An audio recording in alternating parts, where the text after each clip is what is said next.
Hi, I'm Rachel Oikster for Ottawa Tonight. I'm here at the Ottawa Fringe Festival with Alison Cousins, the playwright? The director. Director. Yeah.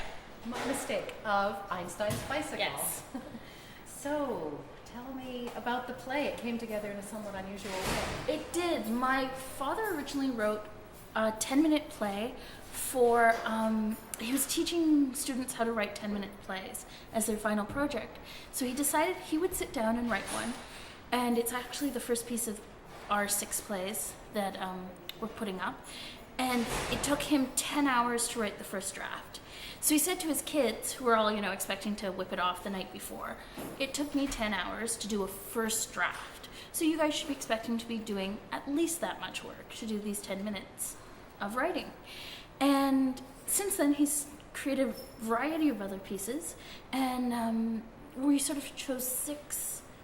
Well, he developed 6 that worked throughout the sort of decades, and have play with the themes of science and new technology and how that interacts with humanity and things like that. So it's a very interesting melee of subject matter. It's a great way to put it. Melee. Wonderful. And your father is, you say, final project, but he, for whom? With whom? My dad is Lorne Williams, and he worked for years as a high school drama teacher in Ottawa, and class after class after class after class. So this would have been high school students? It would have been high school students originally that he was trying to model for. Wonderful. And this piece has actually been performed, the very, very first piece has been performed in 3 different high schools by kids, and so it's the one that has the longest legs. And then the rest of the pieces, they're all new pieces. So that's kind of exciting. Wonderful. Okay, and you mentioned in your director's note his scrapbooks, which sound fascinating. My dad has the most amazing scrapbooks, and they've been there since I was a little kid, and he opens up in the morning on days off, like it's his big relaxation thing, and my mother kind of hides because there's papers everywhere, and he has these files of things waiting to go into scrapbooks. And they're little tidbits of information and images. He puts images next to each other and lets them sort of bounce. And it's fascinating. And these books are just these treasure troves of weird and kind of scary information about the world. And I think his mind bounces that way. And that's what's happening on stage. And I don't think there's been some sort of talk that he set out to prove how clever he was, or set out to, prove that he's smarter than everyone else who comes and sees his show. I really don't think that's where it's coming from. I think it's coming from this feeling that, oh, look at all this neat stuff, and look at how it bounces between each other.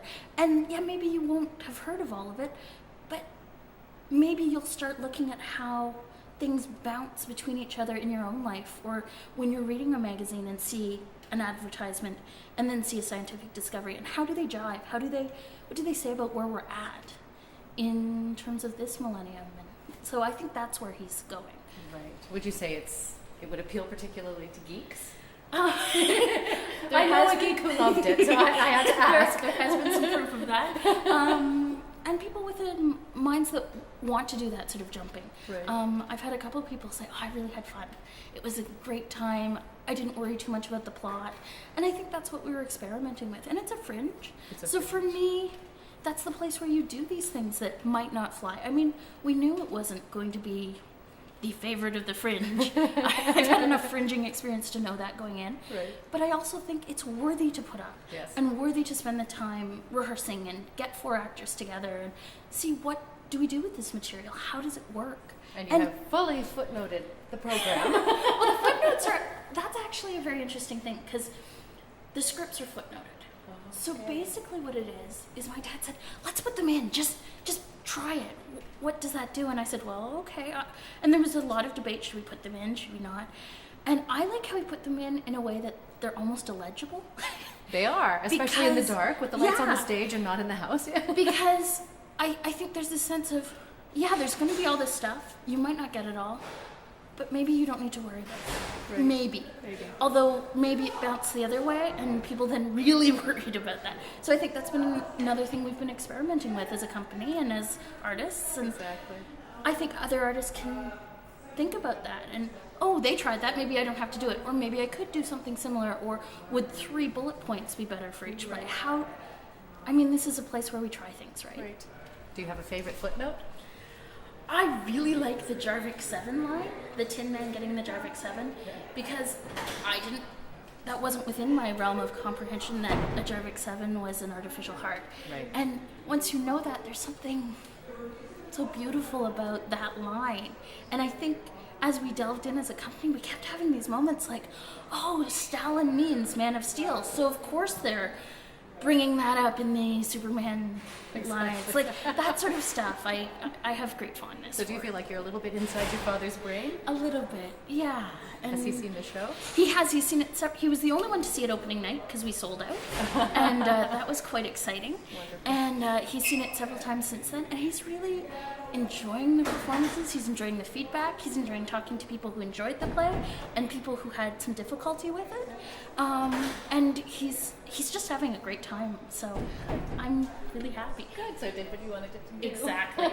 All right. One last question about the actors. He had them staged by high school students. Mm-hmm. You're not using high school students. Nope. I did a group audition back in April, and I had a bunch of people come out and we did some physical theater together. We did some improvisational exercises, and I chose these really 4 strong, it was a hugely strong pool, and we got these really 4 strong, creative, willing to go places actors, and so it's been fun.